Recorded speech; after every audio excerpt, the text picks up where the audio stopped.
Hey, welcome back to No Prize Podcast. I am Bud Young, the professor, and with me is Lucas, as always. How are you doing, Lucas? Welcome back. Ripping and roaring and ready to go, Marvel. Yay. Oh, well, it's been a couple of weeks since we've been here. We missed last episode because of family issues, but hey, we're back. We're good. We're talking comics. We have Loki to talk about, and we actually have too much to talk about this week, so we're gonna get right into it. We had Loki drop on Disney Plus last week, so we have two episodes to talk about, and I cannot tell you how awesome I think this show is.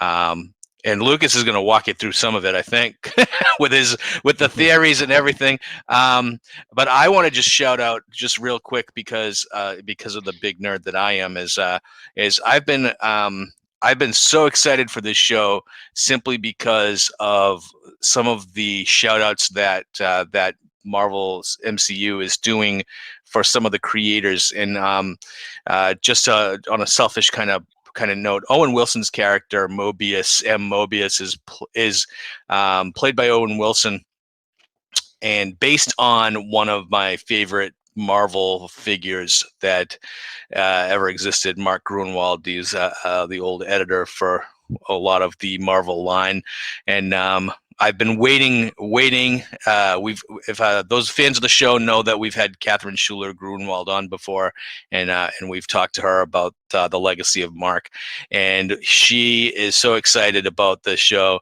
and Owen is doing an excellent job, and the shout outs that they're doing for Mark throughout this show. If you know episode 2, no one noticed, but the very first scene was set in Oshkosh, Wisconsin, which was actually Mark's where Mark grew up.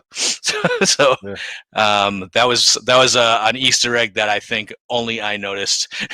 But I thought so. Yeah, this show, regardless of that, is setting on all cylinders, and uh, there's so much to unpack on Loki right now with Definitely. the time and TVA, and uh, so why don't you walk us through the theories that's going on and what we have. We'll probably spoil the end of episode 2 for you guys, but Yeah. I mean, let's start with issue. I mean, excuse me, episode number 1. My goodness. So I sat down with the wife and the kids and to watch it, and the wife didn't like it, right? Because she's like, what's going on? She likes Loki, right? But she didn't like not understanding what in the heck is going on, right? So, and I think that's going to be a minus. Like, hey, he's a great on-screen freaking character. Because he is what he's got that nasty smirk to him. Like, I know something that you don't know. yeah. All right, and even though as where it's a really a weird situation and a devastating situation, he's still like sitting there with that stupid ass smirk on his face. So once again, definitely the Loki character is definitely freaking key, and he's going to make this whole thing great because they're going into all types of technical difficulties. But let's get down to what was going on. So in the first thing is, they go back to right after the war, the alien invasion. The the Avengers have saved the day. They're wrapping everything up. They're walking downstairs, or they took the elevator downstairs. Um, the One of the cubes falls out, or is it the time cube? I believe, or yeah, it's the time Yeah, cube. the Tesseract. Yeah. Right. It falls out, and and Loki sees it, grabs it, freaking transports himself off. But he doesn't. So we always had wondered where he went. Like, okay, you're on a run. Where exactly do you go? He doesn't go to, you know, or transport himself back to Asgard, or anywhere else. So if he transports himself out to the Mongolian freaking desert, which is freaking crazy to me. Um, and right after he arrives, he gets arrested by the Time Variance Authority. So for those that don't know who the Time Variance Authority is, they are a organization um, built by the Enigma Force to help them administrate any type of weird variations in time. So if somebody gets a hold of some way to go back in time and they do something that makes the branches go all crazy, the Time Variation Authority, also known as TVA, are supposed to step in and fix it. So he gets arrested by those TVA because they want to hear what he has to say right before just erasing him. And he's kind of amused. He's like, I'm a god. What can these people do to me? Well, he now finds out that the TVA exists outside of his normal universe. They are a force that they can mess around with it, and they exist outside. So even though he's a god, they can do whatever. In fact, they got that little freaking neck freaking guard thing that stops him from using his powers. Period. Um, Eventually, Owen Wilson's character, who's assigned his case, uh, figures out that Loki may be able to help them, uh, you know, uh, find this other variant, this other person that's messing around with the time and everything, and he enlists Loki. It turns out that they want Loki to help them capture or kill another Loki. This other Loki's been going around time, messing around with stuff, right? Great stuff. I think it was pretty interesting the way they freaking laid it out because not only did they introduce us to Loki, they answered a bunch of questions about what happened with Loki. They they took us into what the TVA is. They explained how the TVA works. They explained how there's other universes outside of the continuum of that stuff that explains how it works. And No, it was pretty good. But so before I go into episode two, what did you think of episode one? I think that the first episode was key for just that 90-second cartoon that you got in the middle of the episode that basically explained everything that we've been talking about for the last year or so with the nexus of all realities, the multiverse, and they institute the prime timeline there. And Yep, just to realize, like, even then, even with that explanation, it's still kind of confusing a little bit with the Lokis that are the other Lokis that are running around, because at first when I'm watching it, I'm thinking, oh, I'm waiting for this Loki, the Tom Hiddleston Loki, to kind of branch off and become like and fool everybody, and then he's the one that's going to start running around collecting the resets and everything. And sure. then realizing later that no, this is a multiverse, and these are all alternate reality Lokis that they are running around trying to catch, not Tom Hiddleston. Tom Hiddleston just is a Loki, so he knows what Lokis are going to do. So Yep. so now and that kind of reveal later on in the second episode. That is, I think that's going to be explained, but I think it was a bit confusing with where at the heart of this, it's become more of like a crime procedural, almost like Criminal Minds, Yeah, right? exactly. with time variance authority thrown in. So I thought that this first episode went a long way to really kind of explaining to us in the easiest possible terms that they could what the MCU is going to look like going forward, and how are we setting up the infrastructure for Phase 4, Phase 5, and going forward. So this is required viewing for anybody that is a fan of the MCU. This is going to affect absolutely everything going forward. It might change and retcon some stuff, and we don't know. There are other questions that were raised too, right? So with Loki disappearing in the middle of Avengers Endgame, we knew that this was coming, right? We knew that they had to Right. explain this somehow. It was going to mess up the timeline. They still need to explain Captain America, because I think Captain America has the more egregious offense, right? Where Yep. Captain America has to go back, return the time stones, but comes back with the shield that had been destroyed in Avengers Endgame. So I think that's even worse. So I don't know how they're going to go back and explain that unless Loki in the next 4 episodes that are left from this show that they actually fix that, because I think they need to. You know, Exactly. so Well, I mean, so I think they already did, right? They kind of shoved it off as because he says, "Well, how are you going to get off me that I'm used the time cube when if it hadn't been for the adventures going back in time, I would not have had the cube." And then the time variant TVA goes, "Well, they were supposed to have the cube. They were yeah, supposed to use it." that was supposed to Like, happen. Yeah, what like, that's come a on, yeah, man. that's such a cop out because they can use that for anything now, and that's well, that was supposed to happen. But yeah, that's I think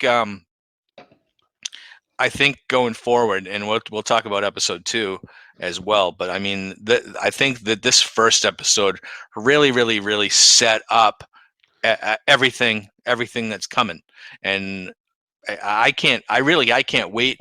I think that they are doing some huge inroads on Kang the Conqueror. Um, Yes. Especially with the introduction of a certain character that I'm sure she gets more screen time in the second episode. And in the first episode, you didn't even know who she was, but here they reveal who she is in the second episode.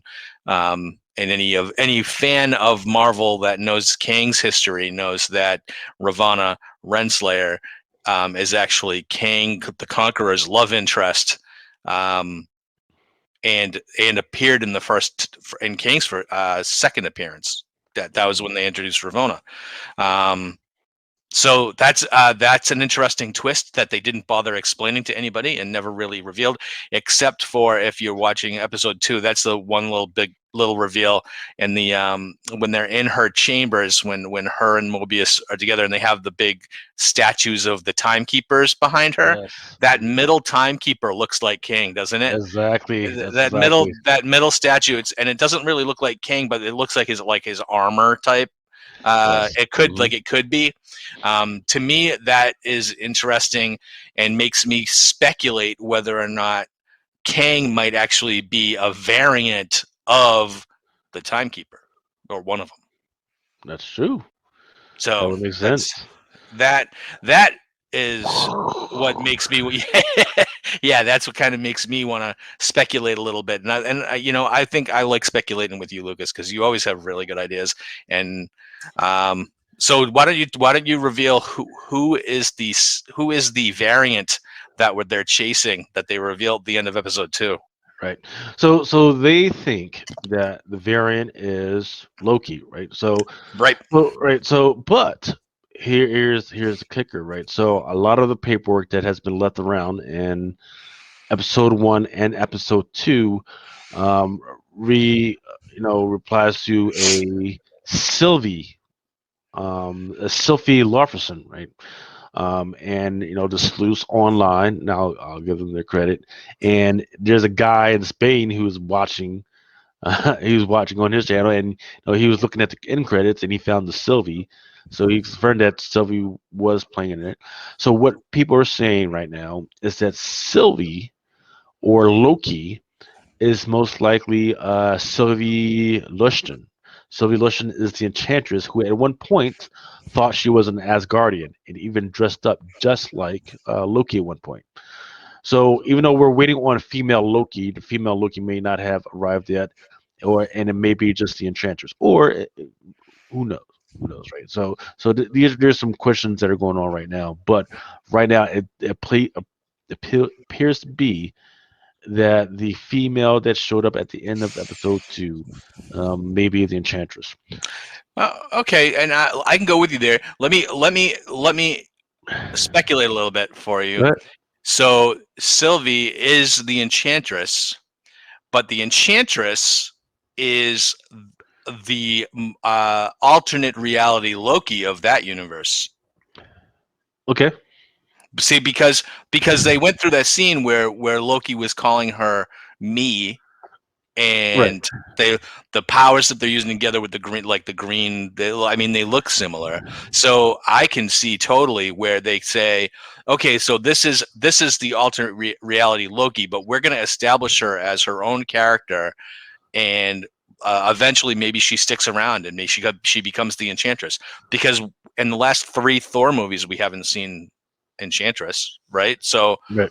it's totally believable that she's just a multiversal Loki. So hey, I'm all Yeah. in with that. It's going to get weird. It's going to get weird. In fact, there was this one particular scene where they showed a whole bunch of other Lokis that were running around.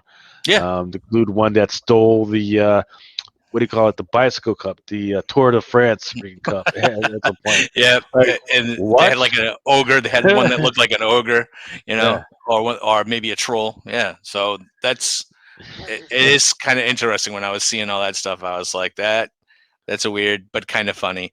And I want to shout out Owen Wilson too. Owen Wilson is really toning it down. I always really think of Owen Wilson as kind of like a just chew the scenery type of actor, Yeah. and he really has toned it down, and he's not like he's not the main character. He's playing a supporting character, and really kind of really low key, he's low key kind of playing himself, but Yeah. I enjoy his character quite a bit as well. Plays off Tom Hiddleston's Loki fabulously. It was good stuff, man. Yeah, I was once again, I'm still not able to wrap my mind around Owen Wilson being in this series, but he is playing it well. You know, regardless of his, regardless of the straight man he's supposed to play, but you could tell where he could turn it on and where he has to turn it off, right? Yes. Because he's Owen Wilson is a charming guy.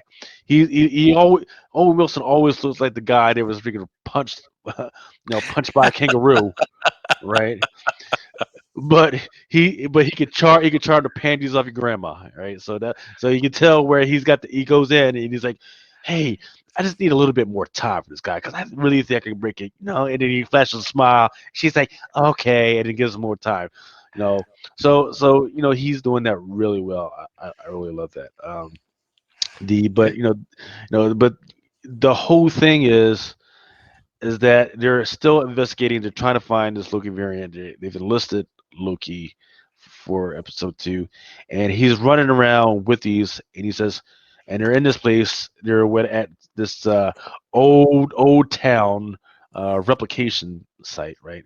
And after the variant Loki has apparently killed a bunch of the TVA officers, and he's like, "Hey, don't do that because if you do that, he's going to kill you, right?" And they're like, well, like, no, we don't believe you. He's like, well, he's probably right outside. This is a whole trap. This is a trap Right. outside, and they don't believe him, right? And they get out, and nothing happens. Well, yes, the whole thing was a trap. Every single piece of it, every freaking step was a trap, right? Yeah. Um, so he was right in that regard because says, hey. And he said, "Well, because it was kind of funny because at one point he said, well, why should you believe you? Because you're the biggest liar of all time." He's like, "Yes, I love to lie, but you know what I love even more than that? I love being right." you know, I thought that was a freaking poignant freaking thing. I'm going to use that line at some point with my wife, right? Um, the so to get back to the TVA, and the variant Loki finds ways that we can get him in and out. They find a way to actually track Loki, and then end up at a Roxxon Mart, which I guess is a future version of Walmart at some point, and that's where it all goes down. And the TVA, they're trying to figure out what's going on, trying to find the guy, and they're just trashing the place. They're trashing the place. They're trashing people that are there, and some of the superiors like, hey, you can't do that. You need to calm down. No, you can't be scaring people like that. And they're like, what do you care? These people are gonna die anyway. Like, oh, that's kind of Mm. cruel, usual, But um, logical. but yeah, but logical. Like, hey, we got to time is of the essence, right? Um, but and then the big reveal of, I mean, this is what really was supposed to be about, was the big reveal of who the variant was. It's this either Loki, a female Loki, or it's a character that believes they're Loki.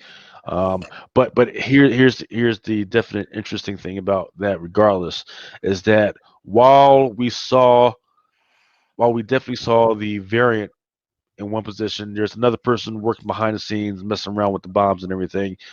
We don't Yep. know if that's another variant or whether it's just one of the characters he was just controlling to do whatever. There's all types of who knows what's going on right now because right now it's wide open. Loki is a lot more powerful than he originally seemed to be because now he not only can remember he can make himself seem like anybody he wants to. Like, he's like a freaking scroll, right? Oh yeah. But now he can control somebody just by touching their arm. He can transfer his soul into the body of somebody else. That's another crazy power that he has He did that right in now. the first Avengers movie when he controlled Clint and he controlled a bunch of Shield agents and everything when he stole the Tesseract initially. Yes. So Hmm. um, so here's the thing, and this is what I love because usually we have to wait 5 episodes before we get the sinister plan, right? So we see right in episode 1 that this variant is stealing these resets, but we don't know why they're stealing them, right? And the second episode, it's already revealed why they're stealing the resets. They're bombing the prime timeline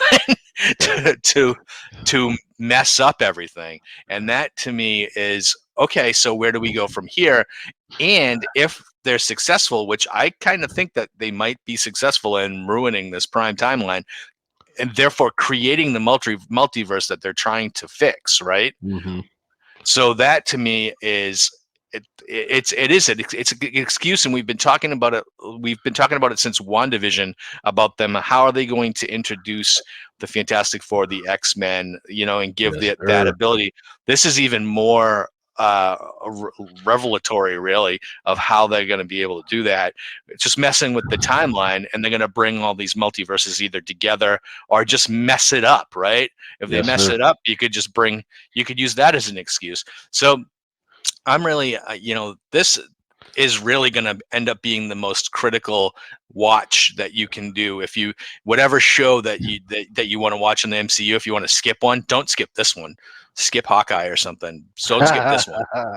So that you have to watch Loki, and Tom Hiddleston is must view. So Yeah. you know, I'm so looking forward to the rest of the show, and I'm so happy this drops on Wednesdays.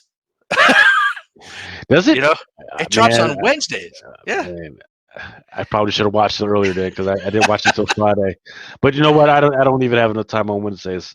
It's new comic book day, so I don't have time to be messing around with that. Anyway, I so I love it because I could like have a cup of coffee at like 7 in the morning when I wake up before I go to work and just watch Loki and then just be jazzed for the rest of the day. So it's Hump Day. It's Loki Day. So nice, yeah, nice. I like it. All right. So hey, let's take a quick break. We're gonna come back and we're gonna talk. We'll talk comics, right? Because this is a comic book show. All right, we'll be right back. And let's watch. Hey, what's this one? What's this one? That one isn't working. Let's do this.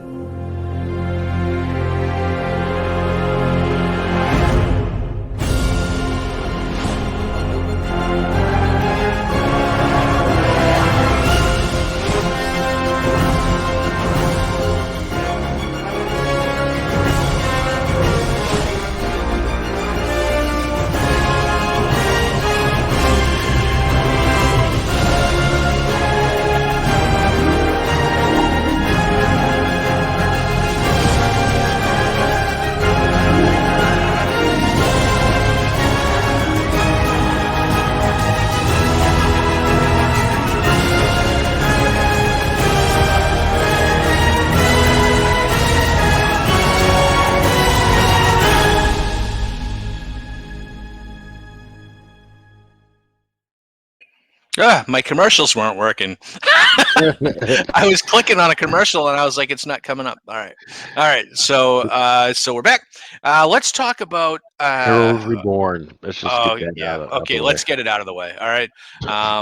We were going to talk about this a couple of weeks ago, and since then, so Heroes Reborn.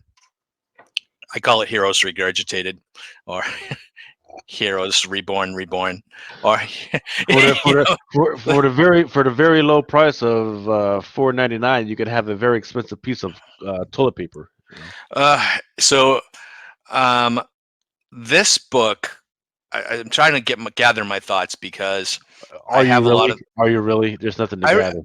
no, no, really, no. I am because I really I wanted to like this series because I love the Squadron Supreme. I do. It's one of my. I'll tell you. We talk about Mark Grunwald. That's his magnum opus. If you read the Squadron Supreme limited series from back in the '80s, it predated Watchmen, and I think it was a more important key book in the '80s that changed how people saw superheroes or deconstructed superheroes. Um, it's Watchmen gets all the glory, but Squadron Supreme did it first. So anyway, this is this whole series is based on the fact that Mephisto has altered reality and made it so that the Avengers never existed. So this whole storyline is basically, hey, the Avengers aren't here. So instead, the Squadron Supreme of America was formed, and now they've been Earth's mightiest heroes for, I would say, since the Marvel timeline. The Avengers don't exist. The Squadron Supreme does, and basically, this series has been a bunch of one shots about what these characters would have gone through and what happened to the other characters in the Marvel universe. And basically, the Squadron Supreme, they're more like the Squadron Supreme from the Max series about 20 years ago, where they just basically took no prisoners. They go up against the bad guy, they kill the bad guy, so they don't have to fight the bad guy again.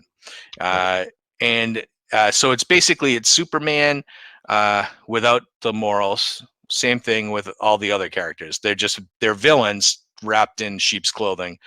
And for me, uh, where I see the interest, right? I see where that could make a pretty cool storyline. Where I think that they are just totally off the rails is the presentation, right? So Mm. first we have a weekly series of Heroes Reborn's main books that each issue focuses on a different member of the squadron by a different creative team, which is driving me nuts. Because if you're going to have an event book, you have to have an event book that's done by one creative team with one singular, really like vision and one maybe epic story.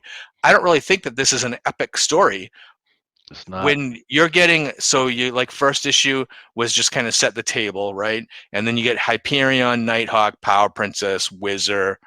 So is it still call him Whizzer or is it Speed Demon or something? Oh, Blur, Right. um, and Doctor Spectrum. They, and we know the joke is in, right? We've known for 50 years that these were templates of DC characters, and they're just kind of poking fun at Superman, Batman, Wonder Woman. Um, Here it's in your face so bad that it drives me nuts. They could not um, they could not make Hyperion more Supermanish or Nighthawk even more of Batman to the point that they give him like the Nighthawk mobile, and they have Luke Cage's Commissioner Gordon, and they have a bunch of different stuff. Plus, they wrap him up in Spider-Man's origin stories and Spider-Man's rogues gallery of villains. To me, it's so convoluted, and then you have the Infinity Warps rolled in, where you have Doctor Doom meshed with Juggernaut, Yeah. Quicksilver meshed with Scarlet Witch, Red Skull meshed with Venom, and it's just like I don't. This is like a sequel to an event from 2 years ago that no one cared about, and now they're trying to, and I understand Jason Aaron, it had all these storylines were going on in the Avengers book at the expense of actually showing the Avengers in their own book. um, and now it's kind of exploded in the fact that the Avengers, where Avengers disappeared, right? The Earth's mightiest heroes have disappeared. I would argue that Earth's Mightiest Heroes haven't been in their own book for the last 4 years, and all of these other storylines that have been going on were at the expense of developing his Avengers team, to the point that now that the Squadron Supreme is in this main book, I don't really care about the Avengers, and they're still even marginalized in this. We have Blade that appears in the first issue, and then he spends this entire series in 4-page backups done by the team of Jason Aaron and Ed McGuinness, who is the main creative team behind this event. They're relegated to 4-page backups where Blade is getting the band back together, so to speak. Yeah. Where he in each issue he collects an Avenger. Yeah. You know, he gets a Captain America. Hey, let's bring back Echo or Echo Phoenix. You know what it reminds me of? It reminds me of the Avengers game where you go along a Oh storyline, my and then at the God! end of each storyline, you collect another Yeah, Avenger to play with. yeah. It's That is, unlocked. yeah, We yeah, unlocked Starbrand. You yeah. know, it's Oh my God! Can we talk about that? You know, Regan, we just have Regan. This Star Brand character just popped up within the last year or so, or actually yeah. maybe a year and a half or so, Well, she was and a now little bitty baby, and now she's is she a toddler or a preteen? What are we looking at? uh, she's flying around, so we don't know. You know, she's Is she flying around and she's fighting. She's fighting alongside the Avengers right now. selling books to speculators? No, nobody cared about the baby. Okay. Nobody cared. So I mean, I like the Star Brand. I just don't like the fact that it's in the hands of a 6-year-old. So this book, and let's say the main book is a mess because they don't you're getting some loose plot threads that are continuing. And it's revealed in the last Heroes Reborn issue that Phil Coulson, President Coulson, is being controlled or under the influence of Mephisto. But that's not a big reveal, right? Because I mean, Mephisto's on the money. Mephisto we trust. He's running the world, right? Everybody's praying to Mephisto instead of praying to God. So what's the big reveal that Mephisto is the dog next to Coulson, kind of corrupting everything? We already know that Mephisto's behind everything. So I was like, who cares about that reveal? That's not a big sinister thing. And it's not like the Avengers at the end of the day are going to fight Mephisto, right? Right. Everything's going to go back to normal. One of the things I'm wondering about, so Mephisto a couple of years ago, he was the one behind the Spirits of Vengeance or whatever that Doctor Strange crossover was, where he Yep. turned Las Vegas into what the eighth Right. level of hell. Exactly. It seems like he's this omnipotent, powerful force. Why doesn't he just do this all the time? Why does he just make the world the way that he wants it, instead of doing these little schemes and then have you know and that's what also made me laugh was he does this huge intricate thing, but then forgets that Captain America is in a block of ice. Oops. So to me, I was just like, really? And then have Blade find him, and then Yeah. let's kill all the Asgardians except for the most important one. you know just like, what? You don't do like a body count for the Asgardians and just be like, hey, where's Thor? Yeah. Yeah. Oh God. and and so let's talk about, so this is look, I'm sorry if you guys are loving this Heroes Reborn story. More power to you. There are some moments that I didn't think were terrible, but it's the overall storyline and then appropriating an old event, the old Heroes Reborn event that sucked in itself. So they try. I just don't know what they're going for here. I know that they're trading in on the brand and everybody recognizes Heroes Reborn, but let's not forget that Heroes Reborn 30 years ago sucked ass too. So The only thing that I found interesting was the whole thing about so Hyperion is dating what's her name, Princess whatever. Princess Power.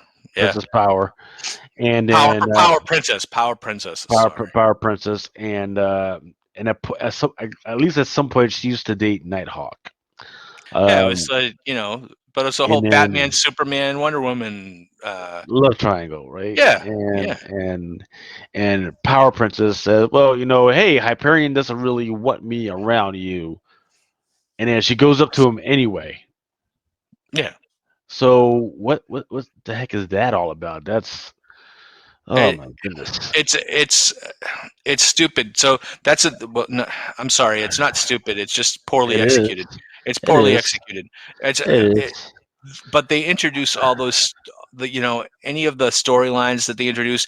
You see, like I think you saw in the last issue that that Blur they put Blur in as Spider-Man, and like he's married to Mary Jane, and then with the whole Doctor Spectrum thing, which is actually that's the more original one, because Doctor Spectrum's power prism is actually like controlling him, and that was, I mean, I guess they've done the ring possessing you before in Green Lantern, but they've done that. That's an old trope from way back. But let's talk about the satellite books too. So you get the main book, and then every week for the last 7 weeks, we've been getting one or two satellite books that are supposed to be a greater tie-in to this or enhance the series. Basically, they're a bunch of what if shots, one shots, and I don't think they do anything for the main story. They're basically like, okay, just in case you were wondering, Peter Parker's not Spider-Man. He's a reporter, but he's Hyperion's pal. Like, we turned him into Jimmy Olsen, and that this is great because it's not great. It's not great. They kill him off at the end of the issue, and you're just like, I don't. Why did I read this? Like, it did not enhance the story. In fact, it just made me think, we all know that these characters are DC templates, but why did you have to kind of DC template the entire universe, you know? And try to when you had the Luke Cage story, the Luke Cage is Commissioner Gordon. I get it. And then they kind of threw Daredevil in there just because they needed Daredevil to do something. Uh, I don't I don't get it. So there's a bunch of throwaway stuff. The gamma flight or whatever it was, with Wolverine, the one shot last week was not needed. There's a bunch of these the Gwen Knight. Yeah. That was okay, but that was like, of course that's supposed to be like the Batgirl type uh, template, and then what I was thinking, and said this is the one thing that I didn't hate. Sorry, there's one thing that I didn't hate was that the Squadron Supreme has a bunch of other members other than these main five characters. They had templates for all of the Justice League, and so when thinking, like, I was like, well, where's Golden Archer, or where's Blue Eagle, or where's Lady Lark, or some of these other characters? They do make appearances in these satellite one-shot books, and you see them briefly. Some of them get killed by other characters, and some of them don't really do much, but they do make appearances. That was the one thing that I thought was at least a kind of a good shout out to Grunwald's run on Squadron Supreme, was actually throwing out those characters so that we actually got to see that they did exist, and they do exist in this continuity. It's just that we don't care about them. We care about the main five that you have to watch. And I am, I know next week they'll go back and everything will go back to normal, and then the Avengers will be back, and hopefully this is leading into a relaunch for Avengers. I think. You Um, think? I think. Uh, I think. I think that this, and I thought like a year ago I heard that Jason Aaron was leaving the Avengers. Um, I hope this is his big. There's a whole switcheroo going on. I'm not sure where he's going, but do know that Al Ewing is taking the Venom book and Donny Cates is taking the Hulk book. Well, and they just announced that Nick Spencer's leaving Amazing Spider-Man. So Really? That's yeah, big. yeah, yeah. So okay, so I don't know if you have anything to add to Heroes Reborn. I needed to get that rant off my chest because I thought that it was just. I think it's a travesty because it was something that like I'm excited to see the Squadron Supreme, and then it was just so I think handled so poorly that it really doesn't excite me to see them again. If the Squadron Supreme spins out into their own book set in the actual Marvel universe for this, I'm not excited for it, and I want to be. Mm. So this is what Yeah, upsets me. yeah. I mean, the only thing that upsets me right now is the price point. You know, $4.99. Then you had several incentive variants, like 1 to 50s and 100s for this garbage. No reason for it. That's it. Yeah. Let's move on.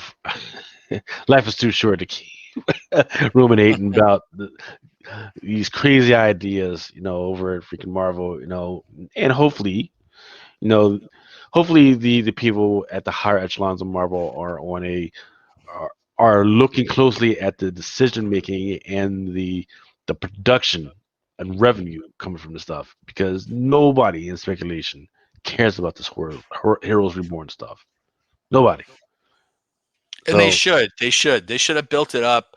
They should have spent more time on building up a really good storyline, and not have something that's rehashed. And it feels like we read this in Infinity War like a year, 2 years ago, and and Mephisto has been running around creating havoc a couple of times. This is not the first time he's altered reality. So I don't care. I don't yep. care. All right, so let's move on to X-Men, and specifically, there's a couple of huge events that happened in X-Men this month. One was the Hellfire Gala, right? That ran through all of the mutant books this month, and at the end of which they introduced the new X-Men team, which I think pales in comparison to Planet-Size X-Men, where yes, I was wondering why the heck they called it Planet-Sized X-Men Yeah. until I read the book. And so if readers of X-Men will remember that back in Sword of X, Krakoa split off into a second island, Arakoa, right? With Yep. which in turn was actually growing at a certain rate, like it was actually becoming bigger and home to millions more mutants. And um, during this month long Hellfire Gala, specifically Captain America mentions to Cyclops about hey, you guys got to slow your roll. The mutants are getting a little too big for their britches, and we don't know what's going to happen here with. With the world, you might have the world knocking on your doorstep to conquer you, to stop you from becoming too powerful. So in answer to this, they move Arakoa to Mars, and they terraform Mars and basically take over Mars. So I don't think that's what they wanted to happen, right? I No. was like, okay, so you made them a planetary power instead of a world power. So now they're the galaxy power, right? I Yeah. mean, they beat America to Mars. They beat everybody to Mars, and now they just colonized it. I was like, I seriously? I was like, this is huge. If I don't want to say that it's a bad idea. I mean, it's a bad idea for the mutants to do it, but I think it's a great idea that Robert Kirkman had, or whoever it was that came up with it. Yeah. Because I'm like, you know what? They spend so much time out in Mhm. space anyway. I was like, wow, Exactly. they have like a foothold now in another planet where they could pretty much do anything, and uh, you know, with it's almost like the big double middle finger to the world, to Earth, right? And so now that they got a foothold on Earth, and now they have a foothold on Mars. Um, that's like, go ahead. What's your next move? Your move, America. Hey, So yeah, yeah, man. I was just like when I was thinking like politically, because I know that this the X-Men is a very political book if you read it really, Yeah. um, and just to see what they did and how they like their answer is to, okay, we'll just go become a power in the galaxy as Yep. opposed to just here on Earth. Yep. So Yeah. Because it's yeah. interesting, right? Right. Because yeah. Because the big concept was their supply chain was being strained. Right. No. Yeah. The whole biggest thing of getting the whole world to accept them was that they had this one product, this medicine that could heal everybody, whatever ailment you had. They had a freaking medicine for it. Uh, but of course, the demand was outgrowing the actual supply, and they had tried to expand before, but every time they tried to, some of the diplomatic chains were saying, "Hey, you can't freaking do that. You got to freaking talk to everybody," and we come up with concessions. So they're like, "Okay, fine." So there you go. Let's go ahead and freaking build a whole planet, so we don't have to ask anybody for anything. And it looks like it's going to work out great for them, because the other problem that they had was at their extra swords, they had this whole population of Arakai Mm. to deal with. So okay, now that we have this island of people that we don't have enough space for, and we need to go populate another thing anyway. Why don't we just take them, let them freaking work it, and let's let it freaking blossom? And great freaking ideas here. I love what they freaking did with it. I mean, this once again, this is one of those points where we were scared. It was like, oh man, now X Men, freaking Planet X, House of X was pretty good, and now the other books have come out and it started to win. Well, now they're back in the seat again, right? They made decisions because of political stuff, and Yeah. it turns out great, man. Uh, the Yeah, I mean, I the think so. I think um, this is ambitious, right? And I can't fault ambition at all. I love it when I'm presented with new ideas and new ways, new directions for the storyline to go. My one concern for this is that they just get weighed down by um, their own ideas, right? I mean, like the one glaring thing about death not meaning anything, right? So you just kill yourself and they'll just resurrect you, and that to me is a huge plot like blah that stinks because nothing, there's no consequences to your actions now. Here, I think I this could be more of that, where I kind of feel like they're just gonna get too cute, you know, and get weighed down by all of the ideas that they're having. But I can't fault them for just being kind of trend setting, really. I mean, the stuff that's going on in the mutant books right now, you're not seeing it anywhere else, right? They are kind of operating in a vacuum. You do see anybody that appears in the book outside of the Marvel universe, like Captain America in this issue. Um, the X-Men aren't really appearing anywhere else, right? They're not appearing in the Marvel universe in anybody else's storylines unless they're being written in with a satellite book like friggin' Gamma Flight that blew, or Magneto and and whatever villain, the Hyperion destroyed everybody in that one. But they're not really figuring into the rest of the Marvel universe. They're doing their own thing, which they've kind of always did, which is fine. And as long as those ideas that you're seeing here have such ramifications, if they ever bothered to implement it in the rest of the Marvel universe, if they ever acknowledged the fact that the X-Men took over Mars, or what do the Avengers do about that, right? right, right. you know Let's see. I guess. Oh, I guess they can do something, right? But because if you go through the rest of the book, the DoD was worried, NASA was worried. It's like, but then when you really think about it, okay, they're in Mars. What can they do about it?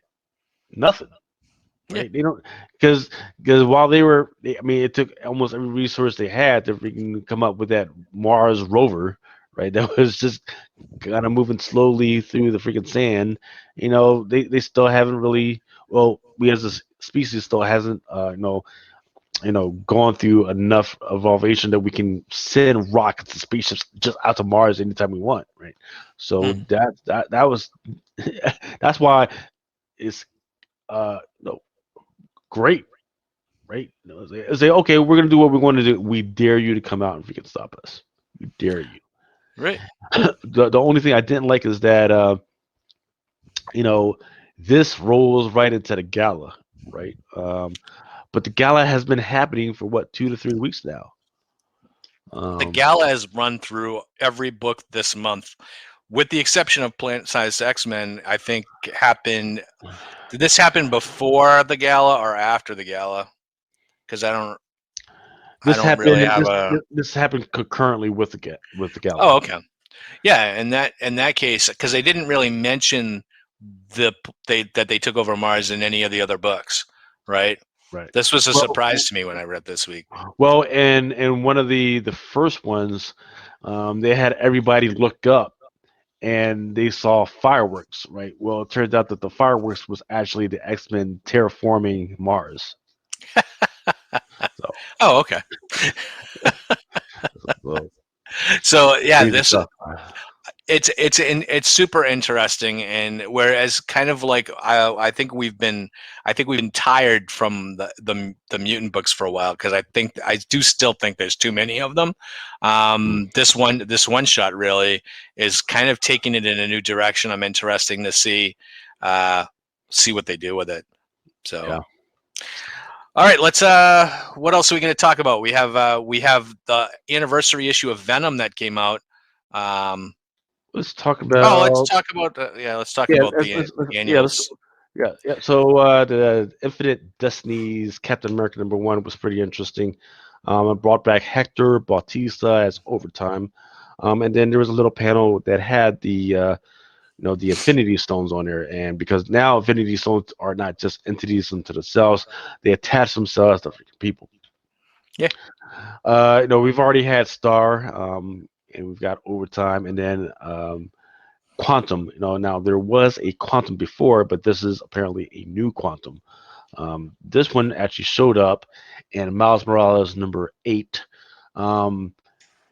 and that was the one where the assessor showed up and he called Miles Morales subject number 002 tag 004. Now there are about three other freaking clones walking around Miles Morales right now, and there's a whole thing going on inside the Miles Morales Spider-Man clone saga right now. Now there was a flashback from one of the clones, which he showed what his childhood was like. And what you can see inside this one particular panel is that there's like one, two, three, four, actually five other, possible Miles Morales that was at some point. One of the clones says that yeah, maybe a couple of them died, so the other three were the ones that were there. Now the interesting thing is, I go back to this particular panel. It says subject 002 tech 004 is awake. That is a subject designator. That means that possibly, quite possibly, the Miles Morales that we've been following around for like the last year or so is a clone. It's not the Hmm. real deal. And the reason why I say that is because if you go follow along with the last time we saw the assessor prior to this, was Infinite Destiny's Iron Man versus Quantum. He referred to the the Tony Stark that's running around as 045-02. So 045, those first three digits, that's the character, and 02, that's the number of the clone, right? So this would be the second clone of Tony Stark, which we've known has been clone for like the last what Hmm. 2 or 3 years or something like that right now.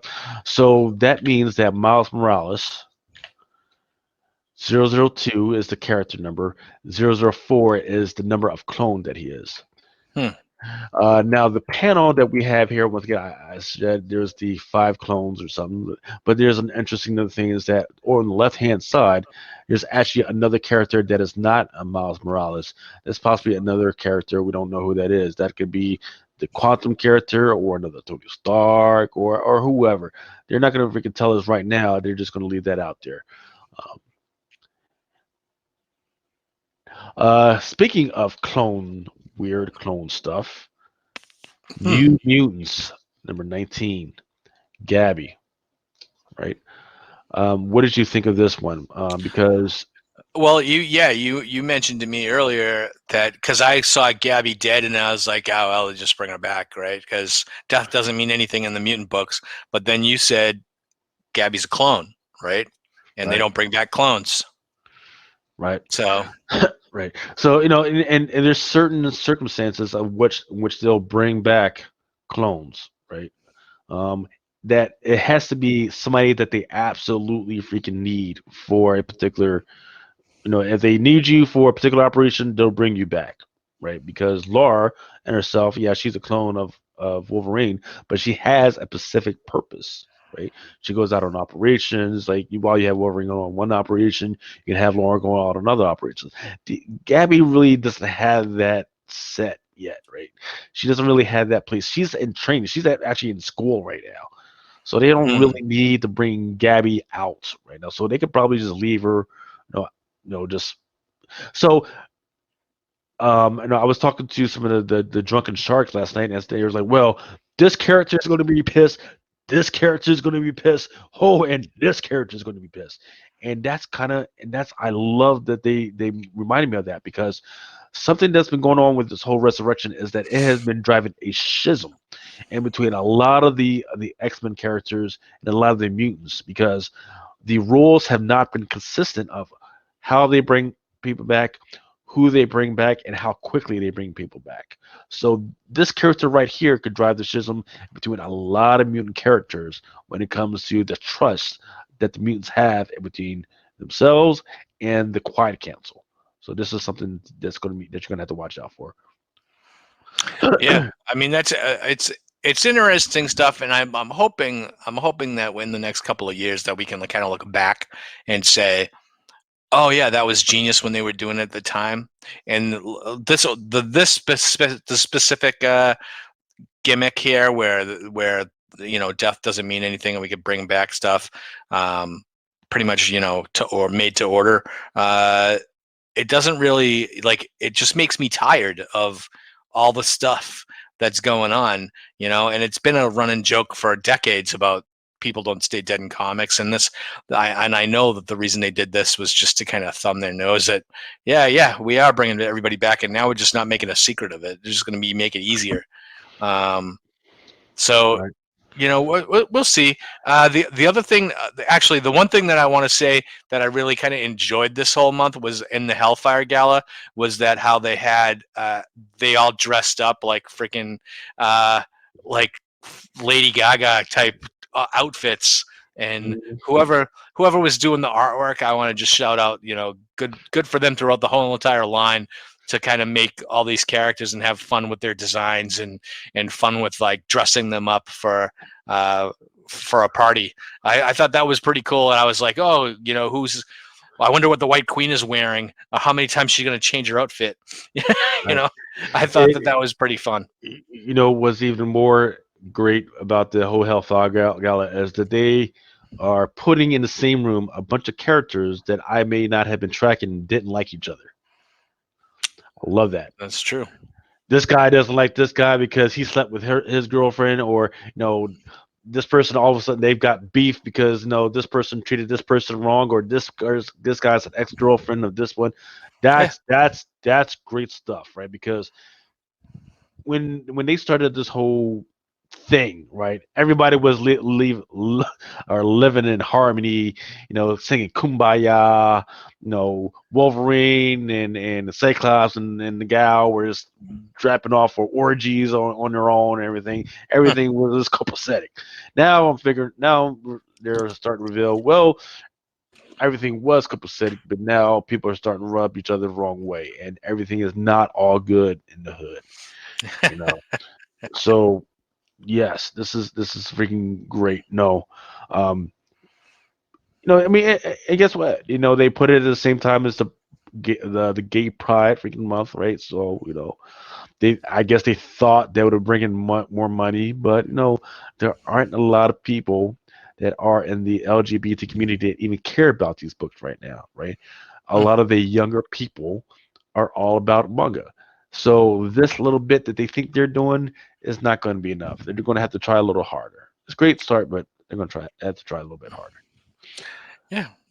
All right. So let's talk about Venom. And this book actually kind of flew under the radar for me, and until I read it, because I was like, "Ho hum, another Venom book." I was The so burned out. 200th issue fell under the radar. My No, goodness, man. no, I mean, I was so burned out from Yeah. the King in Black Mm, story that, and I was just like, I just didn't care. So we have Venom, okay, but I didn't know what they were going to do with it right after the last issue. But this was actually a huge issue. This was yes, it was. huge.